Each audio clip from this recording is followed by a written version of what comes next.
कुछ नया सीखने की चाह रखते हैं तो इस चैनल को अभी सब्सक्राइब कर लें। हे दुर्गा माता, आपसे हाथ जोड़कर निवेदन है कि आपके इस वीडियो को जो भी लाइक और चैनल को सब्सक्राइब करे उसके जीवन में कभी दुख दर्द मत आने देना। दोस्तों, हमारे हिंदू धर्म में देवी माता रानी के अनेक स्वरूप कहे गए हैं, जिसमें वृक्षों को भीमा देवी के स्वरूप कहा जाता है। तो आज मैं आप लोगों को ऐसे वृक्षों के बारे में बताऊंगा जिनको नवरात्रि में छूना बेहद शुभकारी बताया गया है। नवरात्रि में इनको छूने से शत्रु दोष, कर्ज दोष, गरीबी दोष सब समाप्त होते। नवरात्रि के पावन पर्व चल रहे हैं। नवरात्रि के पावन पर्व में कुछ ऐसे वृक्ष है जो कि देव वृक्ष कहे गए, देवी वृक्ष कहे गए हैं। ये देवी के स्वरूप होते हैं, माता काली के स्वरूप होते हैं। और हमारे धर्म में पेड़ पौधे को देवी देवता मान करके हम इनकी पूजा करते हैं और हमें पूजा भी जरूर करनी चाहिए। साइंस भी कहता है पेड़ पौधे मनुष्यों को फ्री में प्राण वायु प्रदान करते हैं और पेड़ पौधे हमें ऑक्सीजन देते हैं और हमारे जो कार्बन डाइऑक्साइड होता है उसे ग्रहण करके सभी प्रकार के जितने भी नकारात्मक चीज होते हैं उसे अपने अंदर में स्वयं सोख लेता है और हमें ताज प्रदान करते हैं। तो पेड़ पौधे स्वयं तेज धूप में तपता है लेकिन मनुष्य को शीतल छाया प्रदान करता है। तो नवरात्रि के समय में कुछ ऐसे पेड़ पौधे हमारे धर्मशास्त्र में कहे गए हैं जिनको छूने मात्र से व्यक्ति के बंद किस्मत के ताले खुल जाते हैं, व्यक्ति का सौभाग्य चमक जाता है। हमारे शास्त्रों में पेड़ पौधों को बहुत ही गुणकारी कहा जाता है क्योंकि इनमें साक्षात देवता होते हैं। अनेक बीमारी का उपचार पेड़ पौधों में ही छुपा है, जड़ी बूटी में ही छुपा है। और भगवान श्री कृष्ण ने गीता में स्वयं कहा है कि वृक्षों में मैं पीपल का वृक्ष हूं। पीपल के वृक्ष को वृक्षों का राजा कहा जाता है। इसीलिए कृष्ण भगवान ने कहा पत्ता पत्ता मैं ही हूं, क्योंकि पीपल वृक्ष की जो आयु होती है सबसे ज्यादा होती है, सबसे अत्यधिक होती है। पीपल वृक्ष सर्वशक्तिमान होता है, पूजा पाठ में अत्यधिक इसका महत्व होता है। दोस्तों, इसीलिए भगवान श्री कृष्ण ने गीता में स्वयं कहा है कि मैं वृक्षों में पीपल का वृक्ष हूं। तो चलिए आज मैं आप लोगों को नवरात्रि के समय में छुए जाने वाले वृक्ष के बारे में बताऊंगा। तो जय माता दी अवश्य लिख दीजिए कमेंट में। दोस्तों, हमारे धर्म शास्त्र में अनेक ऐसे वृक्ष हैं जो कल्याणकारी होते हैं, मंगलकारी होते हैं।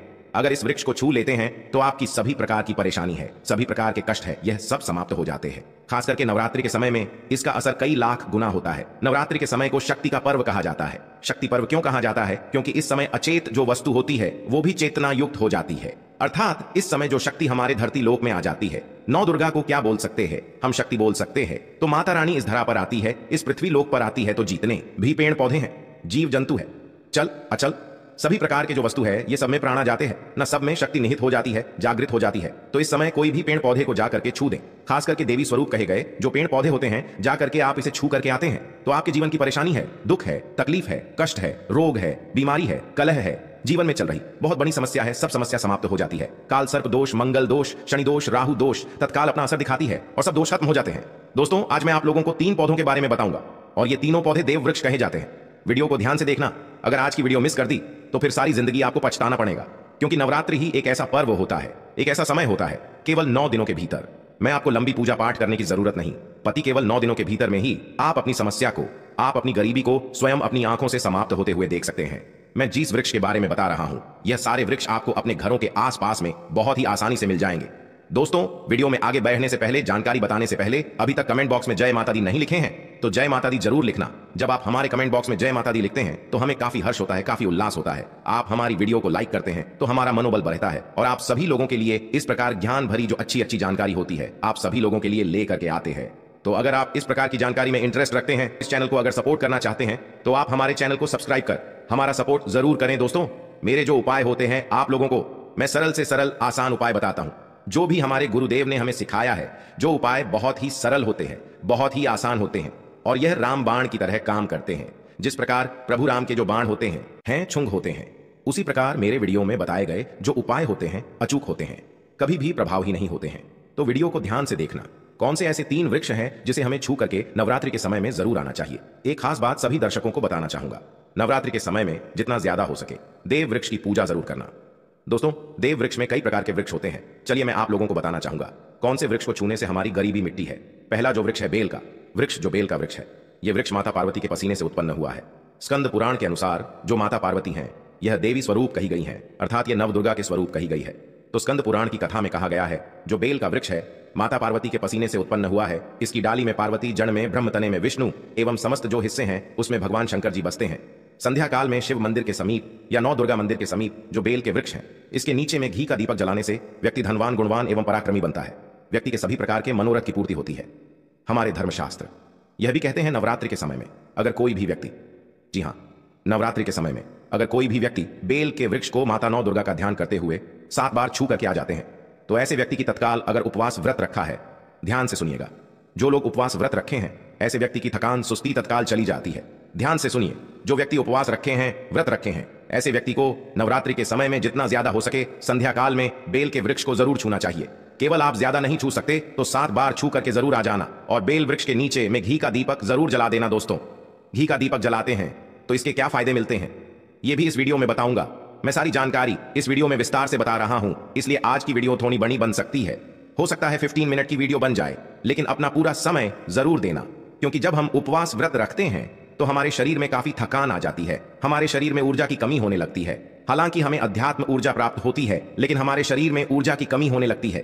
भोजन न करने के कारण हमारे शरीर में ऊर्जा की कमी होती है और इस ऊर्जा को बरकरार रखने के लिए, इस ऊर्जा को प्राप्त करने के लिए हमें बेल वृक्ष को छूना चाहिए। दोस्तों, अनेक संत महात्माओं ने बेल वृक्ष के पत्ते को खाकर के तपस्या की है एवं कई प्रकार की सिद्धियां हासिल की हैं।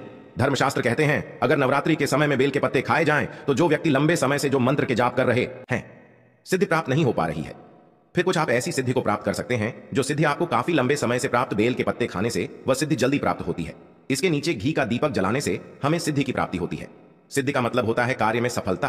तो जो लंबे समय से आपके कार्य नहीं हो पा रहे हैं, उस कार्य में नवरात्रि के समय में जितने भी दिन हो सके आप जो है, जब भी आपको समय मिले तो शाम के समय में घी का दीपक जरूर जला देना।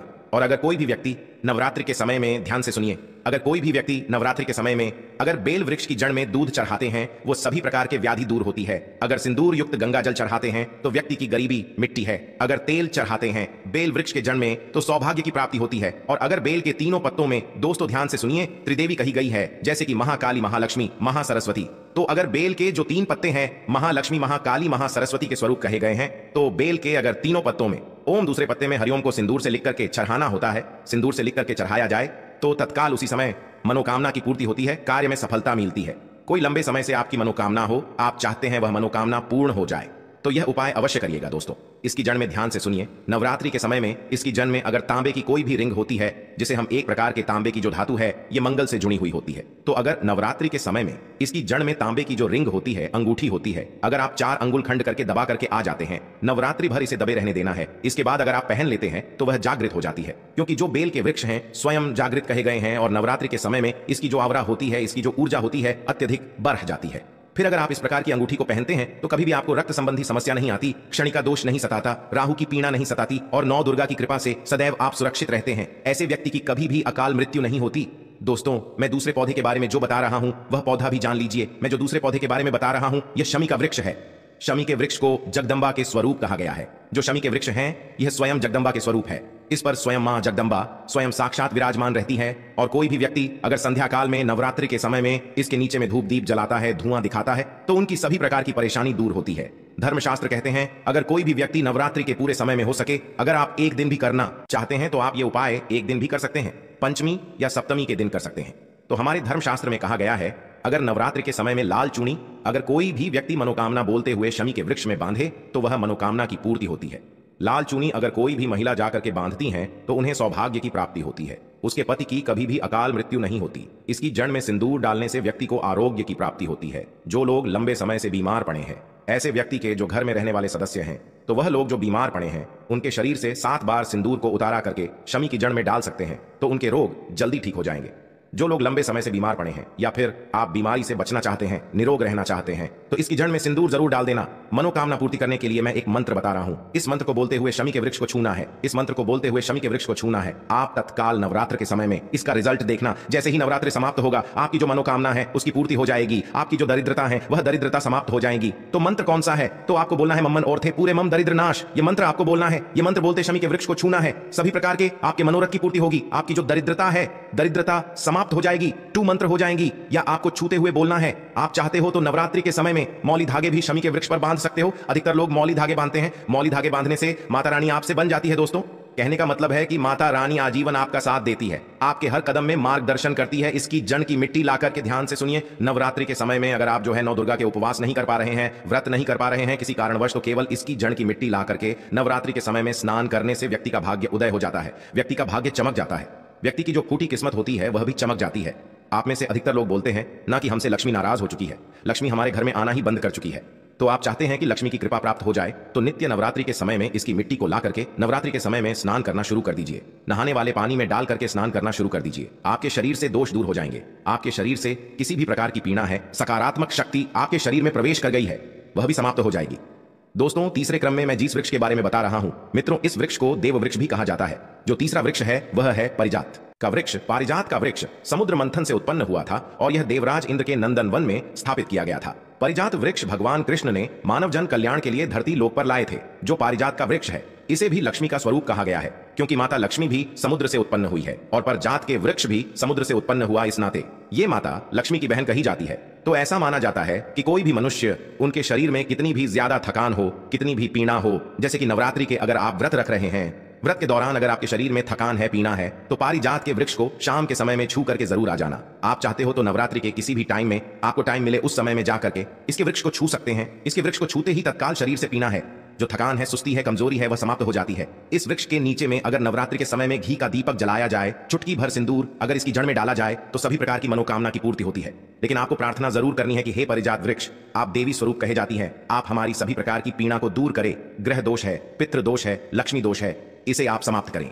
लक्ष्मी स्वयं आपकी बहन है। माता लक्ष्मी का हमारे जीवन में प्रवेश कर जाएं, इस प्रकार का आप हमें आशीर्वाद प्रदान करें। इस प्रकार से आप इनसे जो है मनोकामना बोल सकते हैं, मनोरथ बोल सकते हैं। यह लक्ष्मी की बहन कही गई है, क्योंकि समुद्र मंथन से यह उत्पन्न हुआ है। तो अगर आप भी जल्द धनवान बनना चाहते हैं, आपके जीवन में कोई कामना है, कोई कामना अधूरी रह गई है, तो हमने 3 वृक्ष के बारे में बताया है। इन 3 वृक्ष को नवरात्रि के समय में छूना शुरू कर सकते हैं। और अगर कोई व्यक्ति यह तीनों वृक्ष को छू लेते हैं, ध्यान से सुनिए, अगर तीनों वृक्ष को छू लेते हैं, तो ऐसे व्यक्ति के कार्य सफल होने से, ऐसे व्यक्ति की मनोकामना पूर्ण होने से दुनिया की कोई भी शक्ति नहीं रोक पाएंगे। मनोकामना पूर्ति करने के लिए, कार्य में प्रगति प्राप्त करने के लिए, अपनी किस्मत को चमकाने के लिए, सोए हुए भाग्य को जागृत करने के लिए नवरात्रि में ये उपाय जरूर करिएगा।